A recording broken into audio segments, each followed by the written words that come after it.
All right. Hello, good morning to all of you. Thank you for joining me today.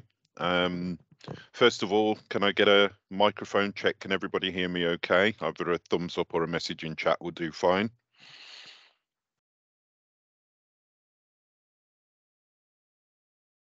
Okay, can everybody hear me okay?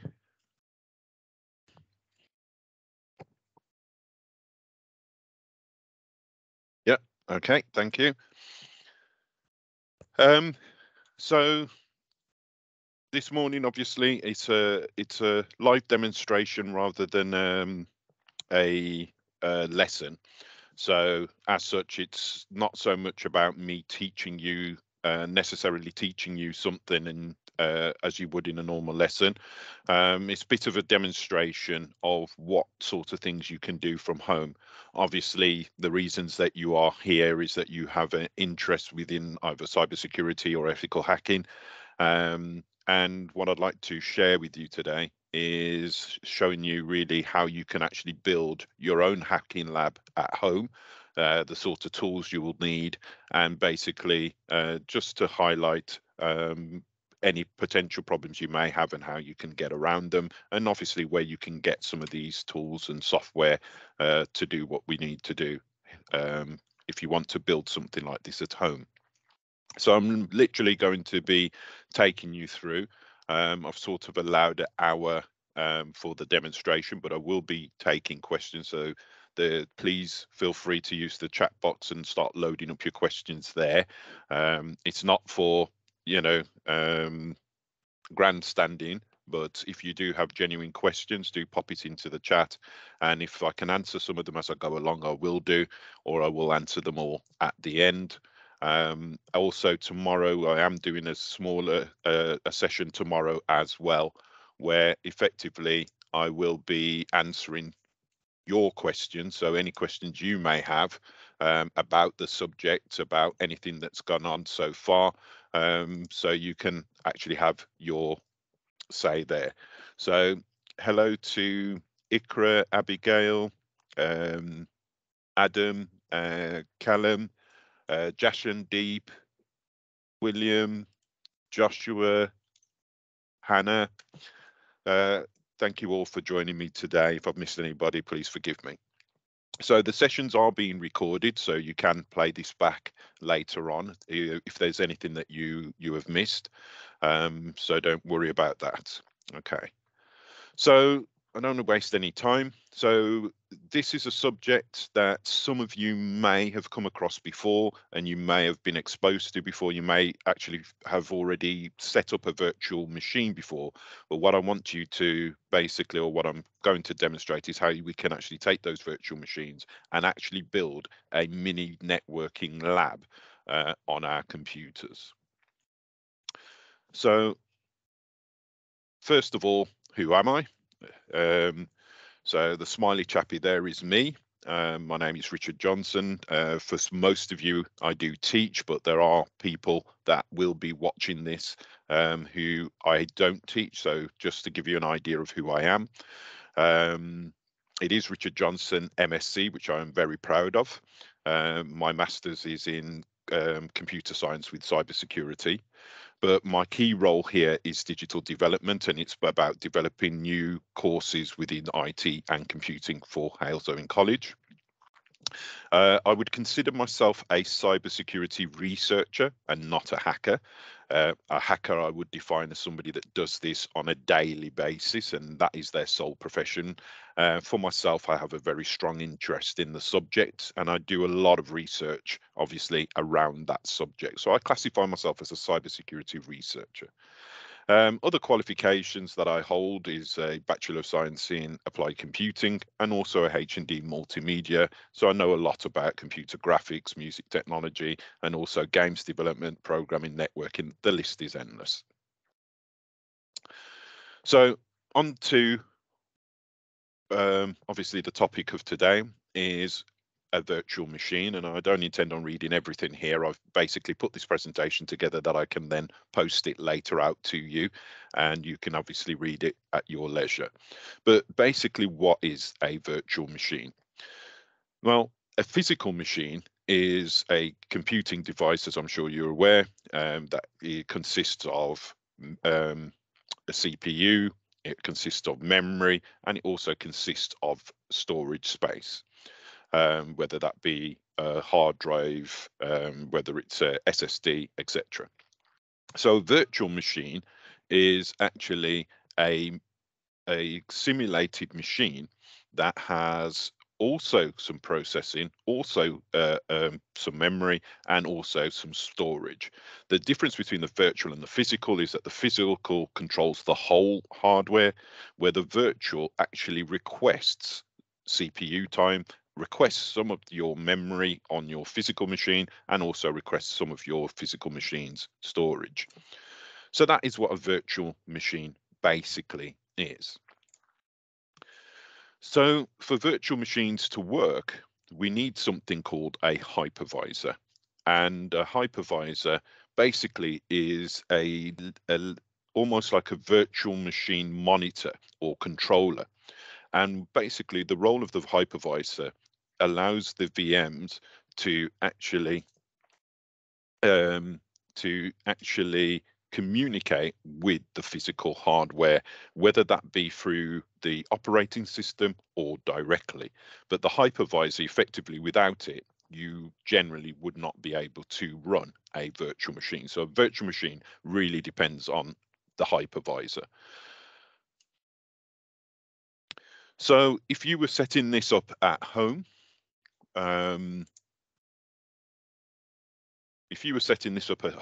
what would you need to get this done?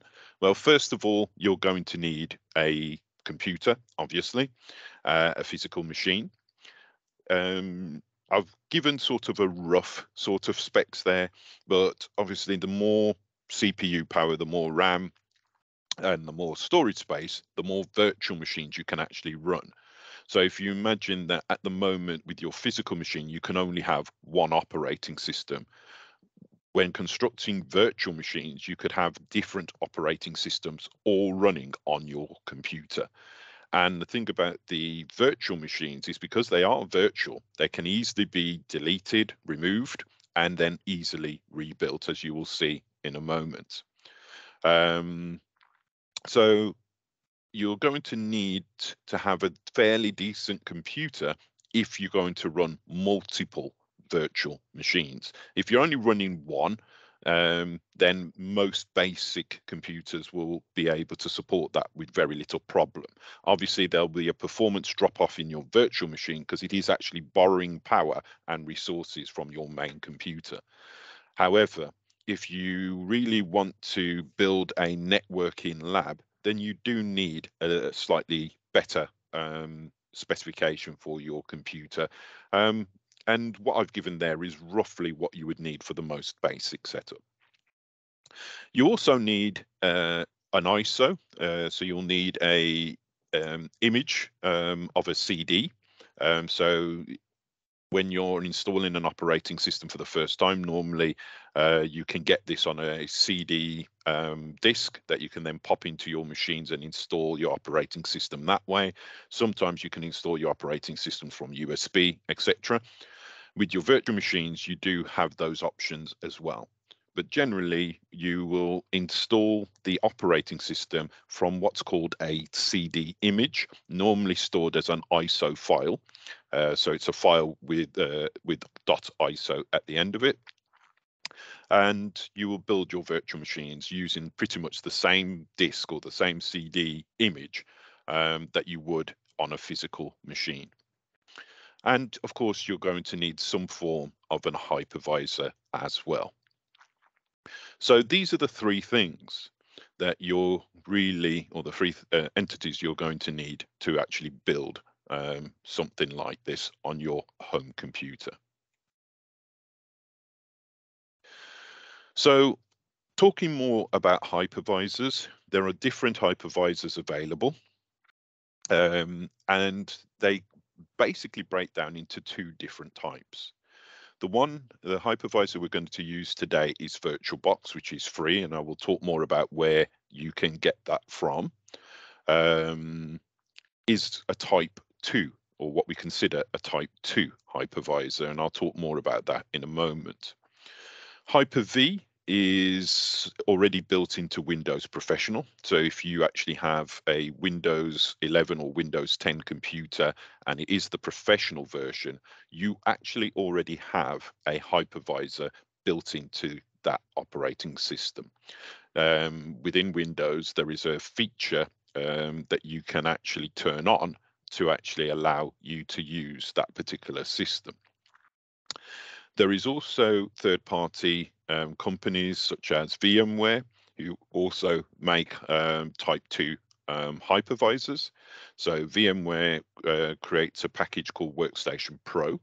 They do a smaller version, which is Workstation Player or VMware Player, something like that. And this is a Type 2, hypervisor. But VMware also make a more professional hypervisor, which is ESXi. And this is what's you generally would install this as a bare metal hypervisor. It is very much a professional server-based hypervisor. And again, we'll talk more about this. This is more of a Type 1. What do we mean by Type 1 and Type 2? Well, if you imagine that within to use VirtualBox, I already have an operating system running on my computer. So therefore, VirtualBox is therefore an application, and that application has to speak to Windows or speak to the base operating system before it can access the hardware. This generally is a Type 2 because it's effectively going through an operating system to actually get resources from the main machine. A Type 1, such as with Hyper-V and ESXi, is a bare metal hypervisor. In other words, it talks directly to the hardware, and therefore there is a definite performance boost by using these types of hypervisors. So if you have got a decent machine, gaming spec machine, for instance, and you have Windows Pro, then Hyper-V would be definitely the most efficient and definitely perform a lot better on that for you. But if you've got for instance, a lower spec machine, you may use VirtualBox or VMware Workstation. If you can use ESXi on a laptop or a computer, but effectively to use that as your hypervisor, you would effectively have nothing, no operating system, nothing running on that machine other than ESXi. So that would be where that would obviously pay off better, because then you've got a more professional system in play.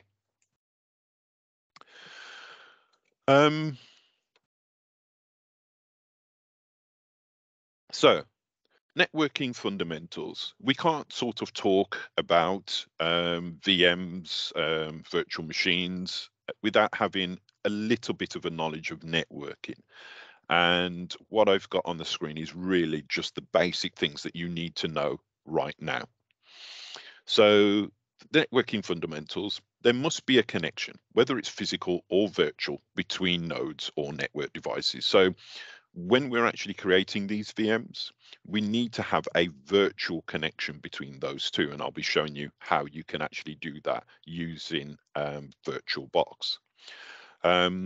If we were doing networking physically, then we couldn't really network machines if they weren't physically connected. They need to have some form of connections. And as you would have seen at our college, you'll have an Ethernet cable that goes into some form of a patch, which then leads into a switch. And then that switch would actually connect you to other machines around the college. So there has to be some form of a connection before networking can exist. This is obvious. We need to understand a little bit about protocols, and the main protocol to communicate between devices that we use is TCP over IP, or Transmission Control Protocol over Internet Protocol. What that basically means, it's a fancy way of saying that there are actually two protocols that are used in tandem to actually handle most of the network communication. One protocol, TCP, handles all about collecting the data that we want to send and making sure that it is formed in a way that makes it easier to transmit. And the Internet Protocol, which is all about identifying machines and making sure effectively that there is the connection between one device and the other, and also how the data will be navigated over a large network. So there are two different protocols being joined together to make this happen. Each machine, so there are certain things we need to consider when using this, each machine has to have an identity. So there needs to be a unique identity for that machine. And generally this will take the form of a IP address. But to really understand an IP address and understand how networking works, you need to understand that an IP address actually carries within it two pieces of information. And the easiest way to describe this is if you think about your family name and your forename. Your family name is shared by all the members of your immediate family. And then your name, in most cases, I will accept not in all, but in most cases, your name will be unique to your family unit. And it's exactly the same way with networking.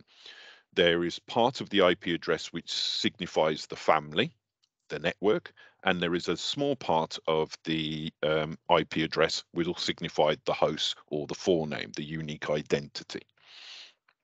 So as it says here, the family name is shared, but the forename is unique. So it's the same with your network. All the computers need to have very similar or the same network portion of their IP address. And then each device will have a unique host identity. Normally an IP address will have 4 bytes. So a byte is basically 8 bits in computing, and it's a number that starts at 0 and the maximum value is 255. So you can't have in a byte any number larger than 255. And your IP address is made of 4 of these bytes.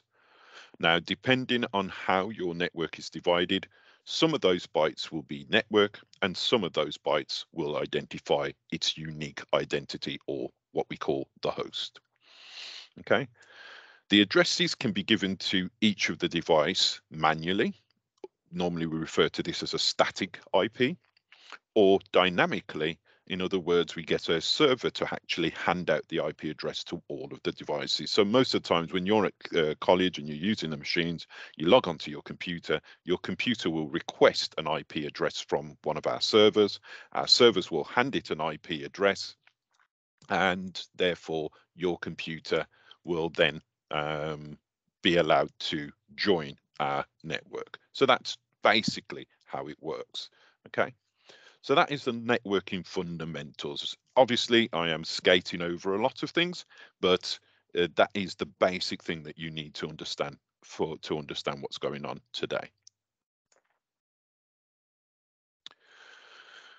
So first of all, before we can actually think about building a networking lab on our computer, we also need to first understand how to build a simple virtual machine. And again, this is really going to be more of a demonstration, so I didn't really want it to be too much of me talking. I'd rather just get to showing you, but just so you can understand what's going on.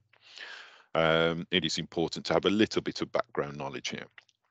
So the software we're going to use today is called VirtualBox. So VirtualBox itself is a free package, and you can actually find it quite easily. And I do have links for everything that I'm showing here at the end of the presentation itself. But there is a website, virtualbox.org, and you can actually download the package. It is a legitimate package. It's made by a well-known, shall we say, data and networking company, Oracle. They took over VirtualBox development a few years ago. So it is a very big or large organization that is backing this. and you can download the software for free. There are various versions. Obviously, the latest versions are at the top, and it does run on Windows. It also runs on the Mac, and it also runs on Linux distributions as well. So Windows, Mac, and Linux, any of those operating systems. Bearing in mind, VirtualBox is a Type 2 hypervisor, so it runs on top of a operating system. Okay, so you can download the software, install it, much the same as you would any package.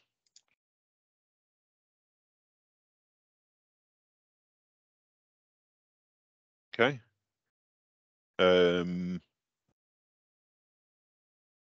Can everybody else see my screen okay? I've got somebody, Ikra, saying that she can't. Can everybody else see my screen okay? Can I get a thumbs up or, yeah, everybody else can. All right, Ikra, it'll be a problem potentially at your end. So this is being recorded, so you may need to watch this back later on. Okay, so that's where you can get the software. And as I was saying, just like any other application, you would install that onto your computer. This is then allowing your machine a hypervisor, and it's VirtualBox, which will do all the communication for getting resources such as memory, CPU time, and also organizing your hard drive for your virtual machines. We have two options when setting up with VirtualBox to building virtual machines. We can either do it as what we call new, or we can add, which will basically, we can package up our VM as a separate file, and effectively it makes it mobile. So we can actually transport our virtual machines from computer to computer if we need to, and then we can add it to VirtualBox and then use it as we would a new installation. So I'm going to show you both of those now. So here is what VirtualBox looks like once it's installed. It would look slightly different in the sense there wouldn't be these pre-installed virtual machines here. This would actually be blank. The version I'm using is the latest version, so it is version 7. And you can create your virtual machine directly from here. So I'm going to show you both ways of doing that. First of all, I'm going to start with a completely new installation. So to do that, I would click New, which allows me then to create a virtual machine. Now, as you can see, I've got a number of machines already here. So I can give this one a unique name. You can then decide where this virtual machine is going to be. And because it is a virtual computer, effectively, there are some files that will go with this. And even the hard drive space that's been allocated to your virtual machine is actually a specially constructed file. You can decide where that file is going to live. Now, if your computer's like my computer, your C drive is where your Windows live, and sometimes that can get a little bit full. So if I was to go to mine, you can see that on the C drive, I've got a bit of space, but I've also got a D drive here, which has got a lot more space. So I can actually change the folder location for where this is going to live. So if I use the default, it's going to go to my C drive. But I can also then go into here, go into other, and as you can see, I've got one VM running on my C drive. I can decide, well, actually, I want this to live on my D drive. And what I've done here is I've already built a folder. I can select the folder and then basically say that's where to construct my VM.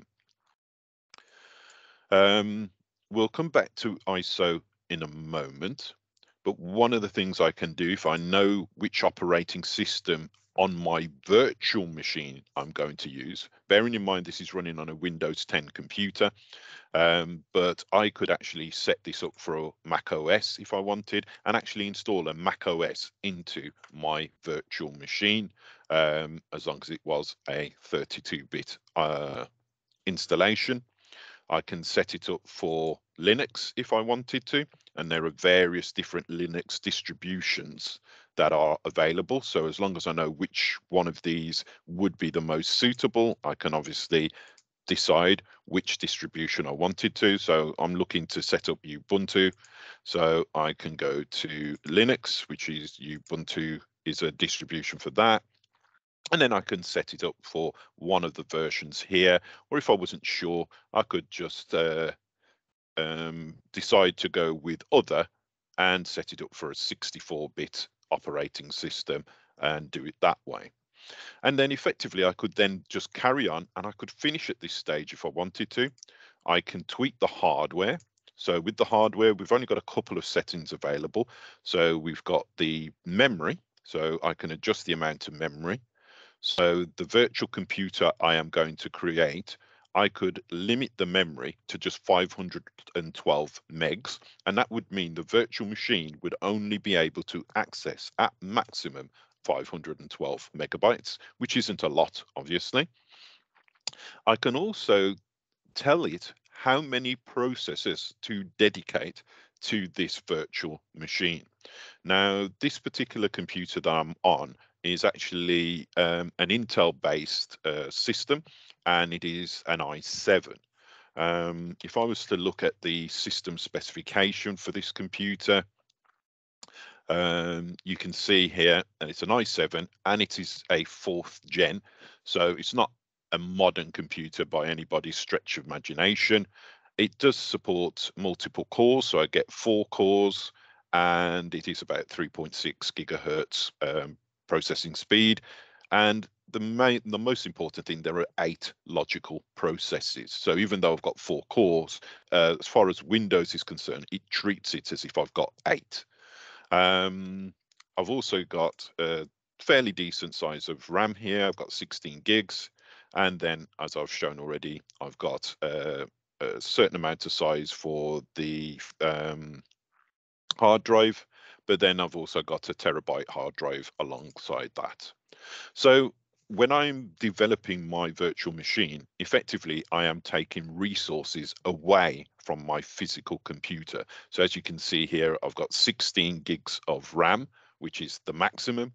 The red lines are basically warnings to me to say, if you go too far, you're actually going to start to impact greatly on the physical machine. So if I just wanted to add another processor, so that it looks like it's running 2 processors on this system. Again, I'm still within the green. This computer should handle it without any problems. But as I showed you before, as far as Windows concerned, even though I've only got 4 cores, it actually looks at the machine as if it had 8 CPUs. So you can see here that it actually states 8 CPUs. And VirtualBox is really good at being able to detect what your performance of your system is. So if your system was on a slightly poorer performing machine, then obviously these figures would be a lot lower. If your machine is a lot more powerful, then obviously these figures will be a lot greater. So for instance, on my home machine, it has 16 cores, and the actual memory is about 32 gigs. So on my home personal machine, it's a lot more powerful, and I would actually see that reflected here. But again, 512 is worked, is not picked randomly. It is the minimum spec for the operating system that we were thinking of doing here. So if I change that to a Microsoft Windows, for instance, 64-bit, and then went to the hardware, then you can see that the actual resources that it recommends is slightly different. Where it was 512 before, now it's saying that it needs 2 gigs to run this. So it actually looks at the operating system that you're going to install and will adjust this automatically to the bare minimum for that machine. If you then decide, well, actually, I want to give my virtual machine more, then obviously you can then go ahead and change these settings. And the same is with your hard disk. It will automatically decide how much space minimum you're going to need for that particular virtual machine. So for this Windows 10 machine that I would have created if I was to continue, it's going to allow me 50 gigs of storage space. That will be enough to install the operating system and also include any applications if I wanted to. The hard drive is actually being created virtually. So there is a virtual disk image being created, which is basically a specific file. And it is that file that I am storing on my D drive. That is, and the maximum size is going to then be 50 gigs. Now, it can go further. There are other settings you can go into, but for the moment, that is really all you need to know when building a virtual machine. So if I was to do this myself, I could now finish. It would build the machine, but it will build the machine without an operating system. So just checking on questions. Okay.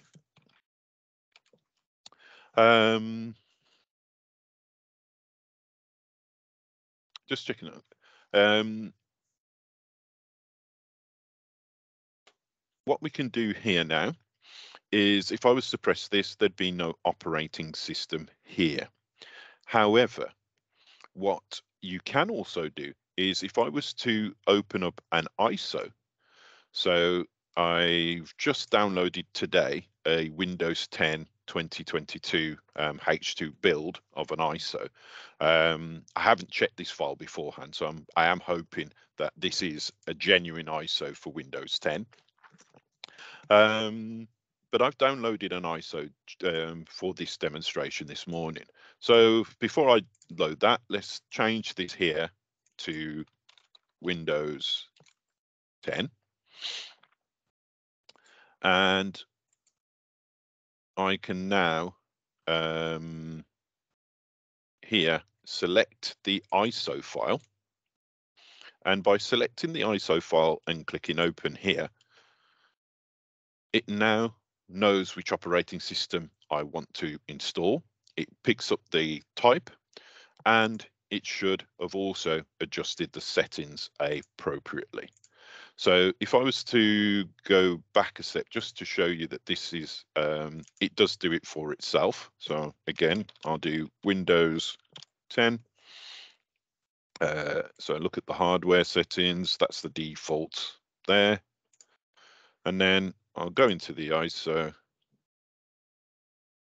and then it should change then any of these, or would have tweaked any of these if it needed to. But it's got a base for what the ISO or that particular installation will need. So if I now go to finish, that is it. You can see at the moment the VM is now powering up. Because it's already got an operating system, it shows you exactly what your physical machine would show you. You'd see a BIOS, and then effectively you would then see the installation process beginning for Windows. Now, obviously, because of time restrictions, I won't be going all the way through this, but I will let it run on just so you can actually see what it actually looks like. And as you can see behind, I've still got my Windows computer. I still can interact with my Windows computer. I can do everything I can normally, but in the background within this panel, you can actually see that this virtual machine is being installed and is actually up and running. Again, over here within VirtualBox, you can actually see that this is running also. So you can see that these VMs are all powered off, but this one is actually running. And you can also see over this side that there is actually a little preview window, so that if you have got multiple machines running, you can actually, without actually opening the full console, you can actually see what is going on each of the installations that you have on your machine. So as I say, I'm not going to go through all of this. I think you can quite see quite easily that this will carry on the setup. So I'm just going to leave that running in the background. So that'll be running in the background. So what I will do is I'm going to show you the alternative, which is to add an existing VM to VirtualBox. So this is where a VM may have been created on another machine and you have now moved it from one machine to the other, and you want to then be able to install it to your current system. So I'm just going to add a virtual machine to this list. So to do that, I'm going to click the add button, go into my downloads, and I've actually got a VirtualBox VM already constructed here. And this could easily be transported on USB, could be passed from machine to machine without any problem. But I now want to add it to the list here. So I'm going to open up the folder. And one of the things I should be able to see here is that there is these virtual machines. I can select one of them and then click open. Not that one. Probably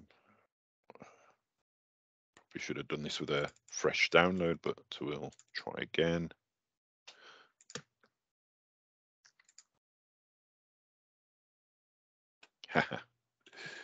Like in any good demonstration, something often goes wrong. You will see that I've actually added that machine already. So I'm just wondering whether that might be the reason, is that I've already added this once. So it's picking it up.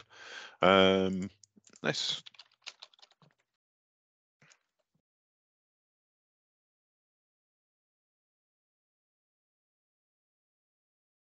see if I can pick up another one. Let's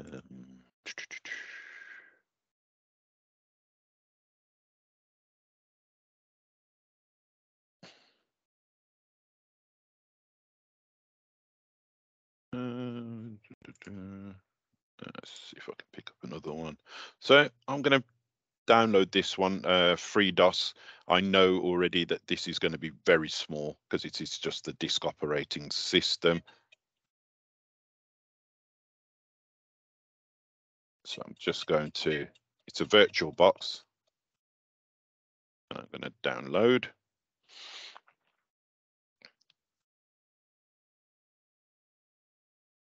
So that will download.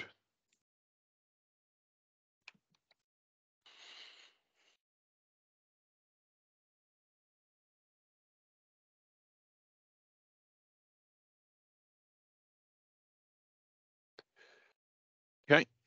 And what I'm going to do here is, with that downloading, I can go back to my downloads, extract it,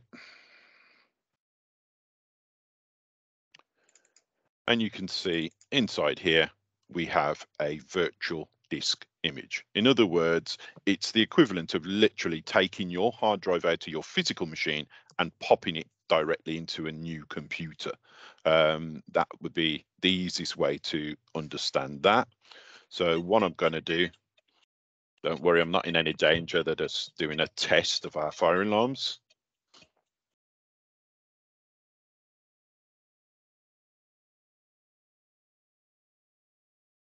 Okay, so here's that folder. I know. Am I doing this? Should.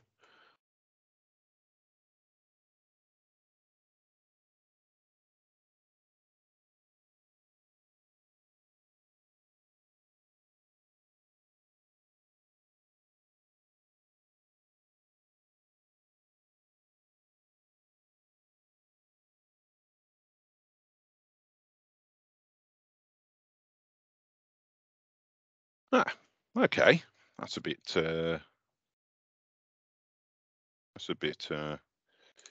Unexpected. I did do this yesterday because, as you can see, this one worked absolutely fine. Okay, I'll come back to that one. I won't hold it up. But generally, what you would do. Let me just have a look at this file.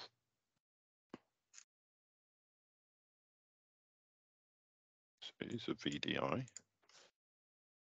Okay, so generally what would happen is that within here you would pick up a particular virtual machine file, which you could then import into, yeah, it's not that way, which you would then import into your system. So basically a previously designed VM. So if I went to this one here, a previous designed VM, you could then open up inside of this software and tool. But I will do an update video for that, just to show how that works. I'm not sure what I'm doing wrong here. I've already done it once yesterday for this VirtualBox one, just to try it out, but for some reason I'm messing up a step somewhere along the line. But in any case, we can build a VirtualBox through an existing system. As I say, I will do an update video there. But what I want to do is really focus on the main topic of today, which is to building that particular lab. So as you can see here, my Windows 10 machine is still building away in the background. And as you can see, when I open it, you can see that the mouse pointer will follow as long as I'm in the window. And as soon as I leave the window, it then hands it back over to the main system. And as I go in, it will again take over within the VM space. Okay. So I pre-installed a couple of systems already. So I built this Linux system or VM. I built that using an ISO. So I used the Ubuntu ISO to build this.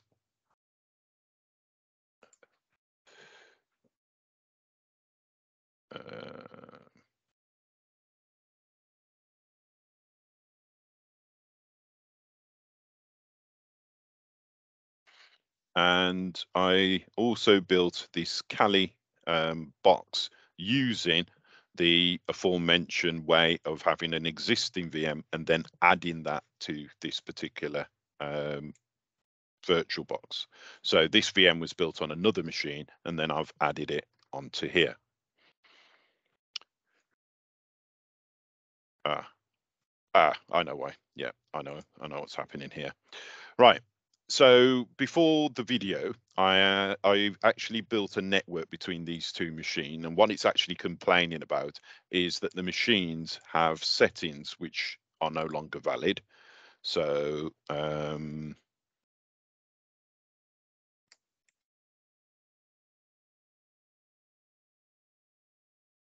gonna just take these network settings off.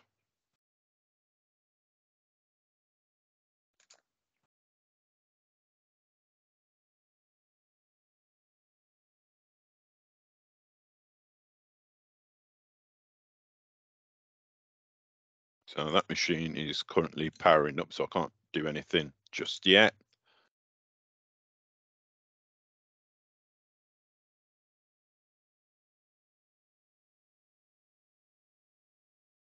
So with this one, I've already sorted that, hopefully sorted that issue. So hopefully that will start up now.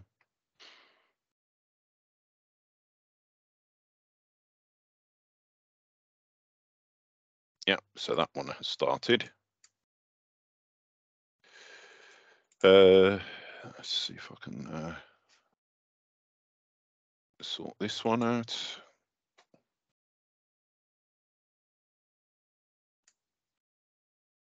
So this one, for some reason, has locked. So what I'm going to do is let's delete this one.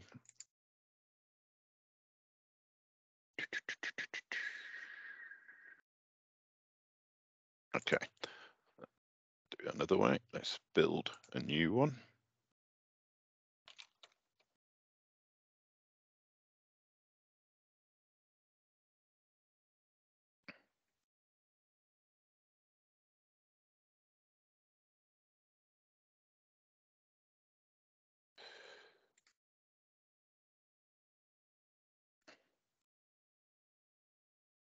So the Kali one is already running. So if I open that one and enter the login details,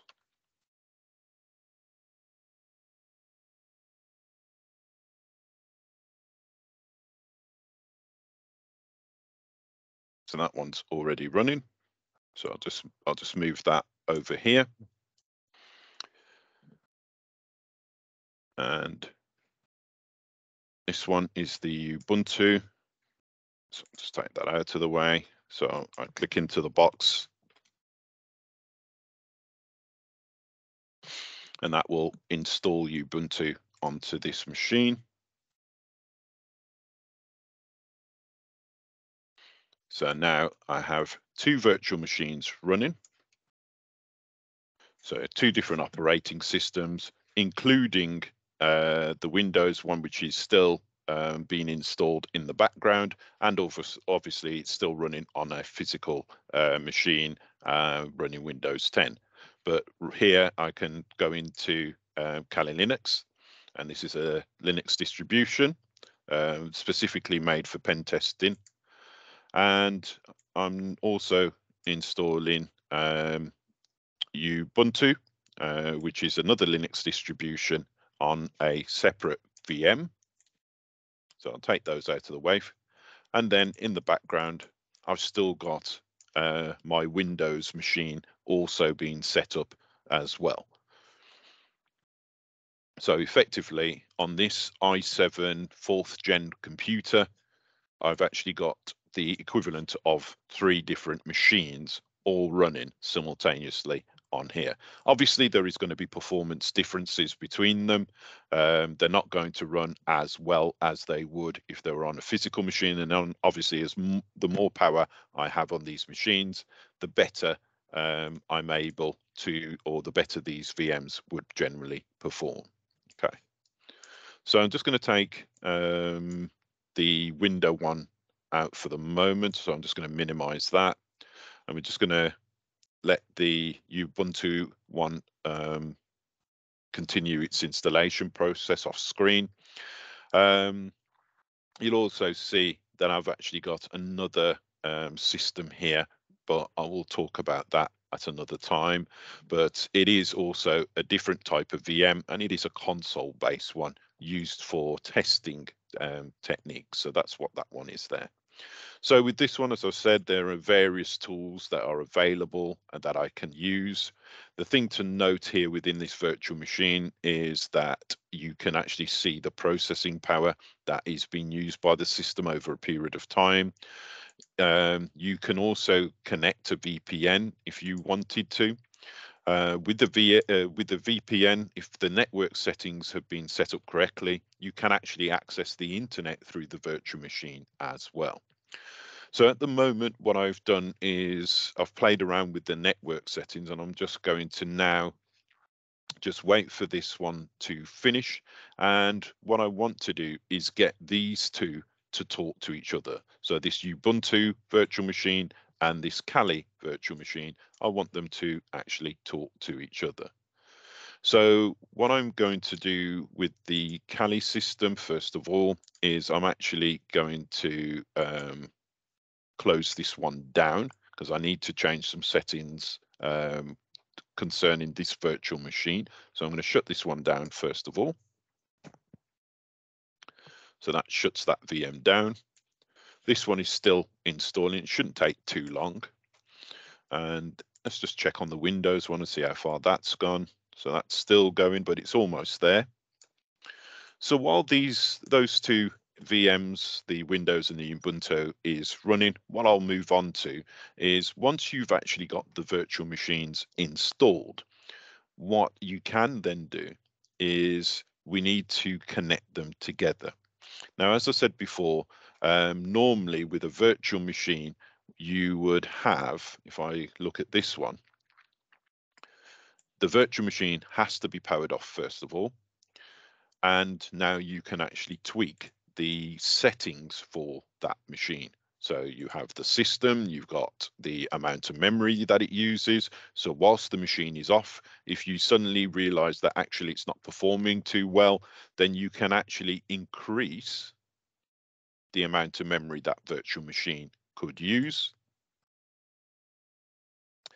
You can also virtually give it additional devices, so an additional network or access to the floppy drive, etc.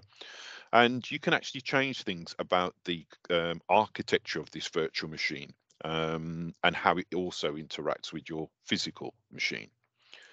You can play around with the display, again, depending on the type of system that you have and what works best for your machine. Storage, you can see this is the hard drive, the virtual hard drive that the actual VM has been given. And you can also take control of the audio. So the audio can then be passed through to your actual sound card in your computer. You've got various ports, including your USB port, so you can actually give it control over your USB ports. If you connected a USB to your physical machine, you could actually pass it on or pass through and pass it on to your virtual machine. So your virtual machine could access that particular USB device. So there's a lot of things you can do once you've initially built your machine. And if you heard that noise, you may not have, but there was a noise and it's telling me that Ubuntu is almost ready. So I'm just going to install it here. Pick the UK by default, and then I can click continue. Again, just click continue.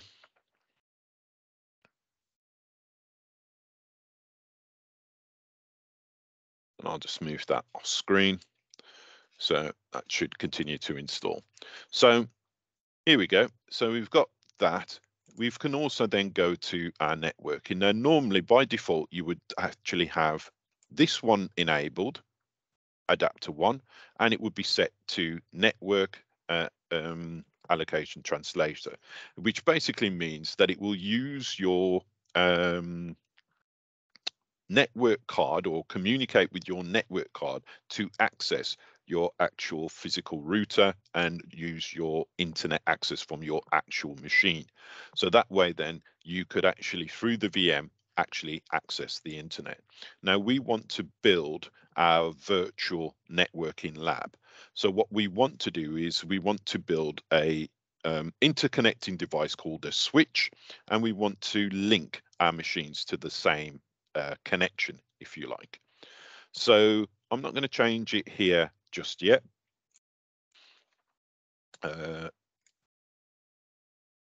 Just installing, still installing Ubuntu in the background, so hopefully it shouldn't take too much longer.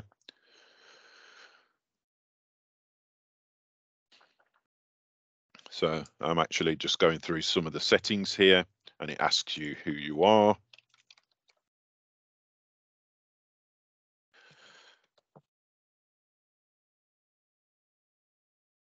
I'll just give it a weak password for now, and I'll set it so it logs in automatically in the future. I've given it my name, picked a username, and again, it will continue to install. So this would be the same as if you were installing it on a physical computer. It would look pretty much exactly the same. It's just that I'm actually using a virtual machine. So I'll move that out. You can actually see the Windows machine is still running and is almost completed. It's just going to do the final setups there. So I'll have another Linux machine and a Windows machine running on this system. So just move those out. So I've got this Kali, I've got this Windows, I've got this Ubuntu, and I want them to form my network. So how I would actually do this is to now go into tools. And by going into the tools, it gives me access to the to this network manager, which is here. You can actually go also through file and then into tools, and you can see if you click here, network manager, and this is what you can see. There are other tools obviously here. So you've got the extension pack manager, you've got the cloud profile, virtual media, etc. But we want the network manager. And you can see that there is already a connection device, virtual connection device already in place. So I'm going to create a new one specifically so I can join these VMs, the Kali to the Ubuntu. So I'm going to show you how to do that now. So I will click create. You need to be an administrator on your machine.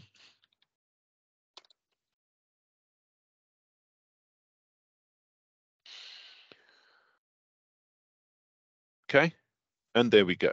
We have a new device added to this machine. Now, as I said before, when it comes to networking, you can obviously set these machines up with a manual or a static IP, or we can actually make it a virtual a dynamic IP. So I want to use a dynamic IP for these machines. So the Kali and the Ubuntu, once it's finished, I want to set up a dynamic IP address. So I make sure this is highlighted first of all, and then I select what's called a DHCP server. And this is just a dynamic host configuration protocol server. Basically, this takes the place of your router. At home, your router will hand out IP addresses to all of your devices at home. This is a similar system running virtually on this machine. So I'm going to enable the server. The server address is stated here. So it starts with 192.168.238.2. It's got a subnet mask. And again, if these things aren't familiar to you, you can actually have a look at this a little bit later on.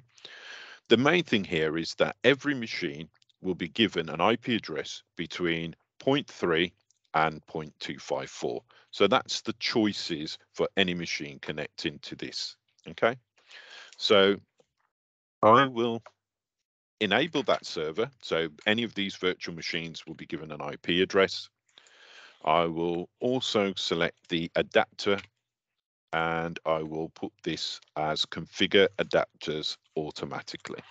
So I'm going to just tick that box here. Okay, so anything that connects using this particular connection will automatically be connected to this DHCP server. So now that that's done, I'm going to go to the Kali system, open up the settings there, go to network. I'm not going to use network 1, which is the default. I'm actually going to go to the adapter number 2. I'm now going to enable that.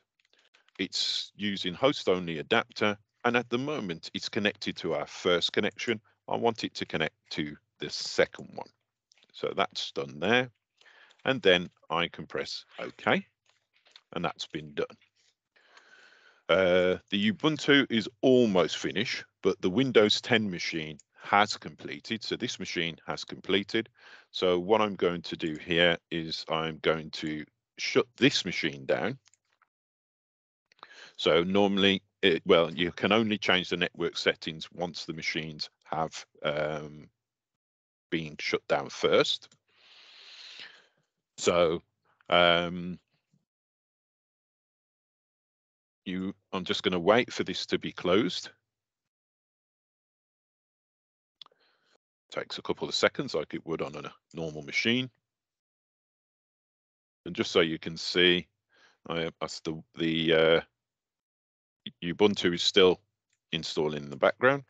So now both the Windows and the Kali machine have been shut down. So I'm going to go to the Windows machine, go to the settings here, go to network. Again, you can see by default it's set to NAT. So this basically allows the network adapter, virtual network adapter, to connect to our physical machine. I'm going to disable that, connect onto adapter number 2, enable that adapter, put it as host only. So in other words, it's just using the our adapter as a switch. And here is the connection that we're going to have. And I'm just going to set it to this one here. So now these two, the Windows 10 and the Kali box are both on the same connection. So it's almost as if we had a single switching device and these two machines were physically plugged into the same switching device. So now that I'm happy that those two are connected, again, my Ubuntu machine is there in the background. Just trying to see how far that's gone. So I'll just move that out for the moment. But that's not far from being completed. But I'll do the demonstration using these two machines. So on these machines, now that the network has been connected, I can now power them on. And powering these two machines on, then I can now build the network between them. Okay. So here's the Kali.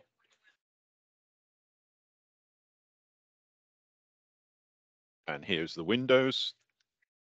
And you can see they're going through their startup processes.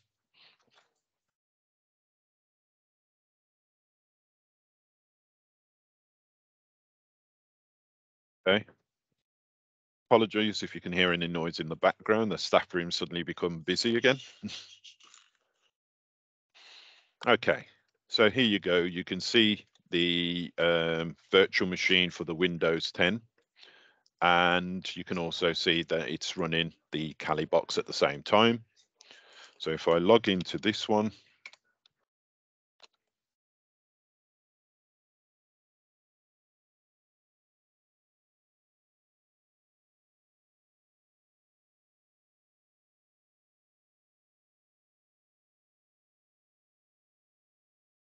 and this one automatically logs in as well.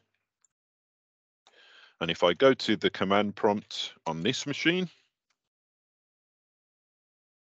so notice that I can actually control both virtual machines pretty much simultaneously.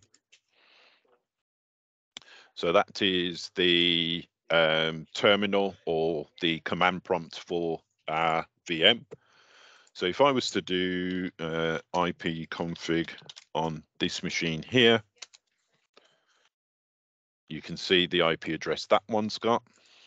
And if I do an IP address show on here, you can see that we're using the Ethernet, and there should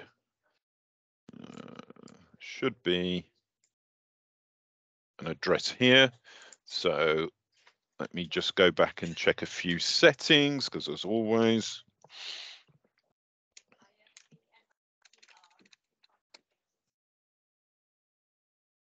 yeah, there should be an IP address here, which there isn't. So it's saying that the network is disconnected. So I'm just going to check a couple of things. As I said, if anything's going to go wrong, it's always going to go wrong in a demonstration. So let me close this down again. Now with the Windows machine, we didn't actually put this as part of the network. So again, that I'm going to just close this down. So let's give it a second to close down. Come on. So while that's shutting down, I'm just going to switch over to my settings and just check a couple of things here. So 192.168. So let me just change this here to 100. Let's change this to 100. And I'll change this one here to 100.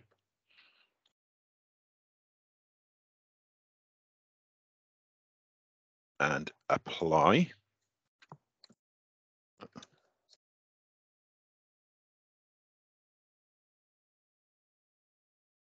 Okay, so that's applied.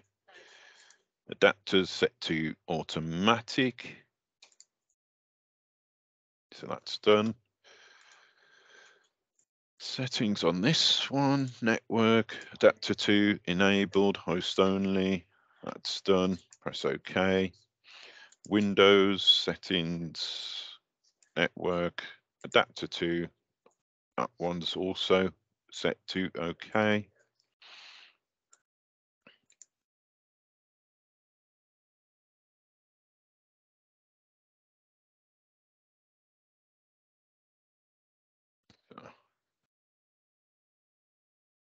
So hopefully that should set up.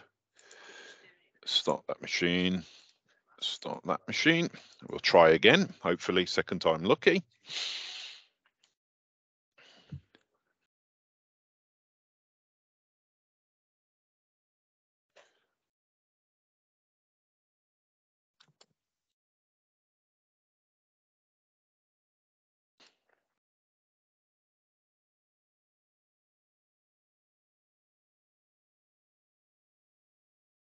Okay.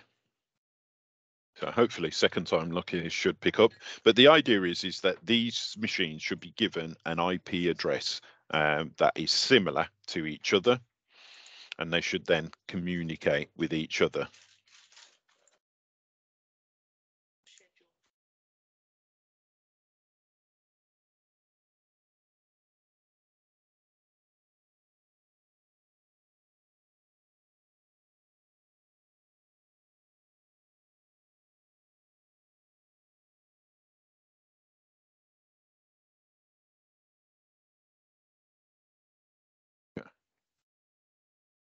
Right, there we go. So it has got a connection. Let's go back and do IP address and show. And there we go. We have a IP address, so 192.168.104. So that is within our range. And hopefully the same should be here. So this will show no internet access, but hopefully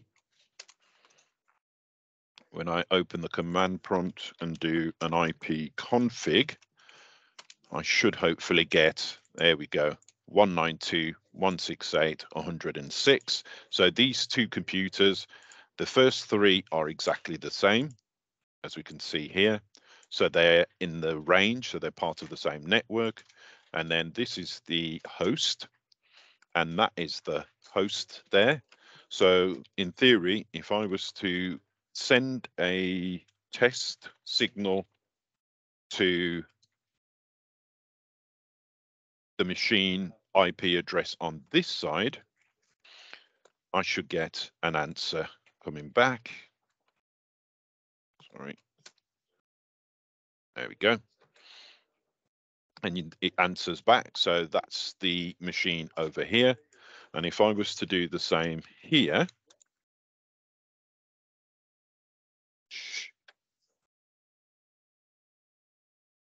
if I was to do the same on this side, and I was to send the IP address, which as you can see here is 6, so IP6, and I'm going to send 5 messages here.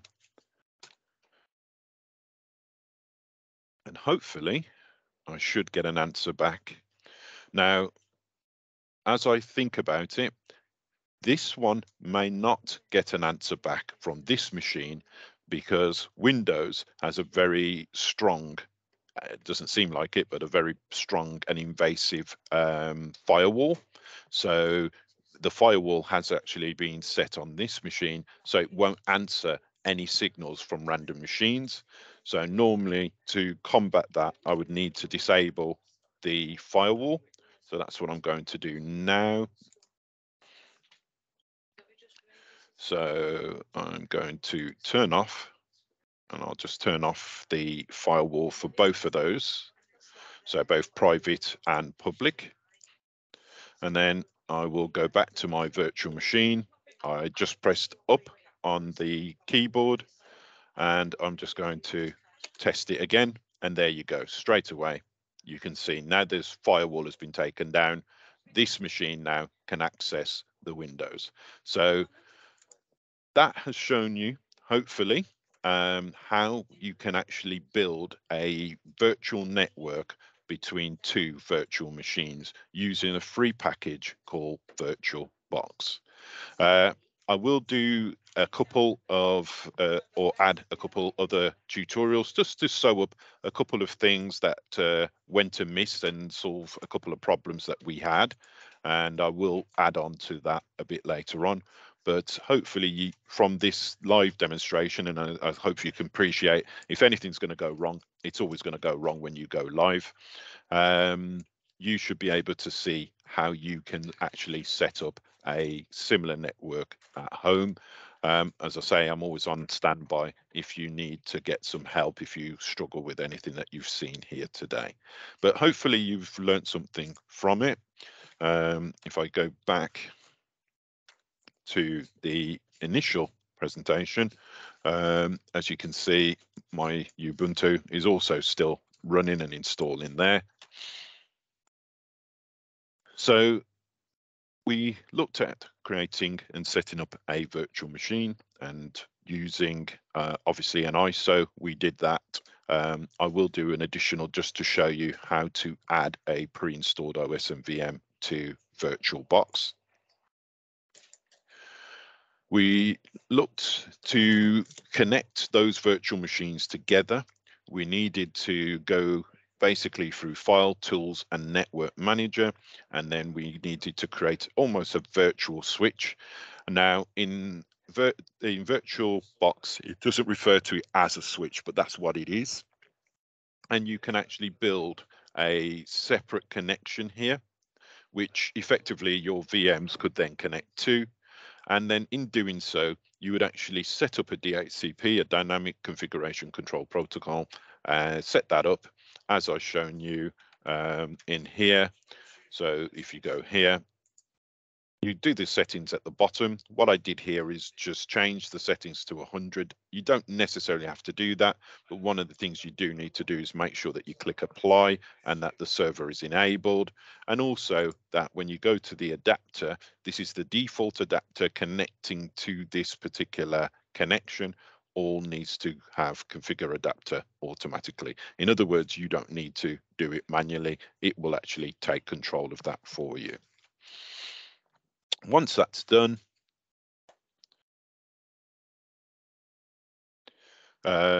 you will end up with a connection that basically your VMs can then connect to. All I then did is once I'd actually built these connections, I've gone into the VM settings. I've gone into the network part of those settings. As I said, the default is your normal access or how it accesses the internet. You disable that. I switched on to the second adapter, changed it to host only, and then again you pick up the connection that you created for that. Okay, once you've done that on all of your machines, then you'll end up with your systems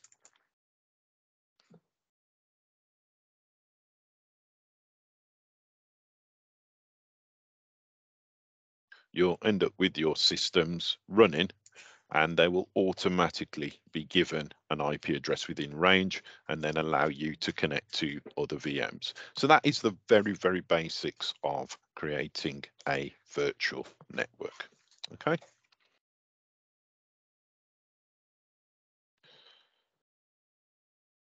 Okay. So